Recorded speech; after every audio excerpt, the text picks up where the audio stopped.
balita na ikay mawiwili. So mga par, prangka nga po na sinabi ng legendary boxer na si Oscar De La Hoya sa mga boxing reporter na nagtanong sa kanya sa prediction sa bakbakan ni Manny Pacquiao at Terence Crawford sakaling naglaban sila sa kanilang prime. Ano yan ni Golden Boy, pareho pa rin daw ang kanyang sagot. Knockout daw ang abutin ni Crawford kay Manny Pacquiao sa kanilang prime. Ayon kay Oscar, buong buhay daw nito na sa boxing na at alam daw nito lahat ng galawan ng bawat fighter at ang mga estilo nila sa bakbakan. Kaya kung ano man daw ang rason mga idol na mas pinili nito si Manny Pacquiao na manalo kay Crawford sa kanilang prime, nasa kanya na lang daw yun mga idol. Well, hindi naman natin masisisi si Golden Boy mga idol sa kanyang desisyon. Nakalaban na kasi nito si Manny Pacquiao sa ibabaw ng lona na kung tutuusin mga idol, ang nakasagupan ni Golden Boy ng Pacquiao hindi pa tumungtong sa tunay na kalakasan nito, pero brutal ang ginawa ni Pacman sa kanya sa bakbakan. Yung pinakamalakas na Pacquiao mga idol, mantakin nyo mga idol, si Cotto isa sa mga kinatatakutan na fighter dati sa welterweight, pero basag ang mukha nito dati mga idol sa lightweight fighter na si Pacman. Kaya malamang siguro mga idol ito ang naging dahilan ni De La Hoya kung bakit mas paborito kay Pacman na manalo kumpara kay Crawford via knockout.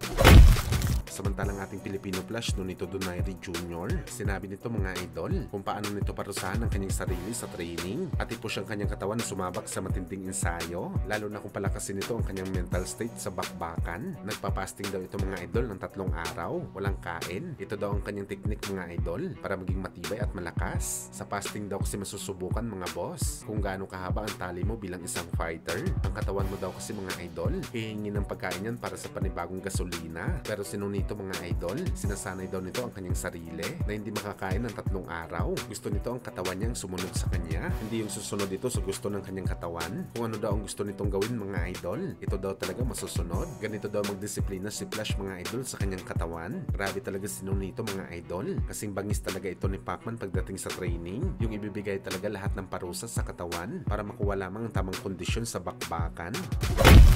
Sa kabilang banda naman mga idol, 5 araw na lang nga po mangyayari na ang bakbakan sa pagitan ni Devin Haney kalaban si Brian Norman Jr. Kung saan mga idol, marami nga po ang mga boxing fans ang napatawa sa katawan ni Devin Haney, kung saan malahokogan ang katawan nito mga idol. Nakakatakot talaga kung titingnan. Pero pagdating daw sa bakbakan mga boss, parang papel naman daw ang lakas na meron sa Devin Haney. Hindi naman daw makabasag ng pinggan ang lakas ng Haney boy. Dagdag pa dito mga boss, hindi naman daw mapakinabangan ni Haney ang laki ng kanyang katawan. Alam naman daw kasi natin mga idol, natatakbo lang naman si Haney sa bakbakan nito kay Norman. Magagamit lang talaga nito ang kanyang katawan pang-akap kay Norman. Well, abangan na lang natin to mga idol sa bakbakan nila sa Sabado. Bago na ang division ngayon ni Devin Haney, baka lumakas na ito mga idol. Puro piga kasing katawan ni Haney sa lower class. Baka sa 147 pounds ito lumakas. Pero gayon pa man mga idol, mas mainam talaga ng tumakbo si Haney boy kay Norman. Mahirap na kasi baka manakaw ito sa bakbakan.